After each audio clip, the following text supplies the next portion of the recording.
میرے محترم دوستوں، زبانی تکلیف دینے سے بھی بچو، کسی کو زبان سے بھی تکلیف نہ دو۔ آپ کسی کو کہیں جاہل تو وہ ناراض ہو جائے، اور اگر آپ یہ کہیں کہ جو حضرات غیر عالم ہیں وہ اس طرف کو بیٹھ جائیں تو یہ کہنے سے ان کو تکلیف نہیں ہوگی۔ میرے محترم دوستوں، شاہ ابرار الحق صاحب رحمۃ اللہ علیہ ہندوستان میں جب کافروں سے کوئی بات کہتے تھے تو کافر نہیں کہتے بلکہ غیر مسلمین کہتے تھے۔ ان کا بھی خیال رکھنا چاہیے کہ ان کو بھی ہماری ذات سے اذیت نہ پہنچے۔ میرے محترم دوستوں، ارشاد فرمایا کہ فرعون کے زمانہ میں قحط آیا، بارش بند ہونے کی وجہ سے لوگ بھوکے مرنے لگے، تو انہوں نے فرعون سے کہا آپ بارش بھیجو، کیونکہ اس زمانہ میں یہ ملعون اپنے آپ کو خدا کہتا تھا۔ جب لوگوں کا احتجاج بڑھا تو اس نے بارش بھیجنے کی حامی بھر لی، تو ایک غار میں گیا اور رونے لگا کہ میں تو خدا ہوں نہیں، اب بارش کے لیے لوگ پریشان ہیں، میں کیا کروں۔ اتنے میں شیطان آ گیا، کہنے لگا تو یار دوست ہے، اب ہم تمہاری مدد کریں گے، غم مت کرو۔ کیوں؟ کیونکہ شیطان کی مدد شیطان ہی کرتا ہے۔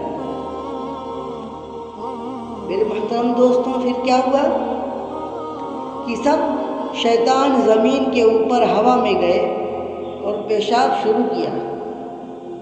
پیشاب کرنا کیا شروع کیا۔ اب جو پیشاب کی بارش ہوئی تو اس میں بدبو معلوم ہوئی۔ لوگوں نے کہا یہ کیسا خدا ہے کہ بدبو والا پانی برساتا ہے۔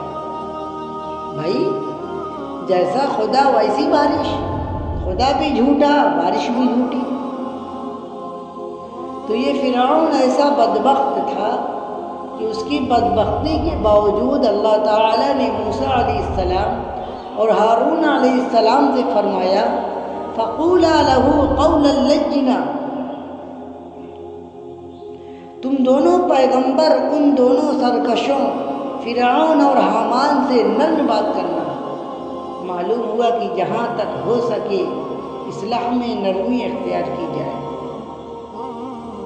میرے محترم دوستوں، ایک مولوی صاحب نے دیہاتی کو زور سے ڈانٹا،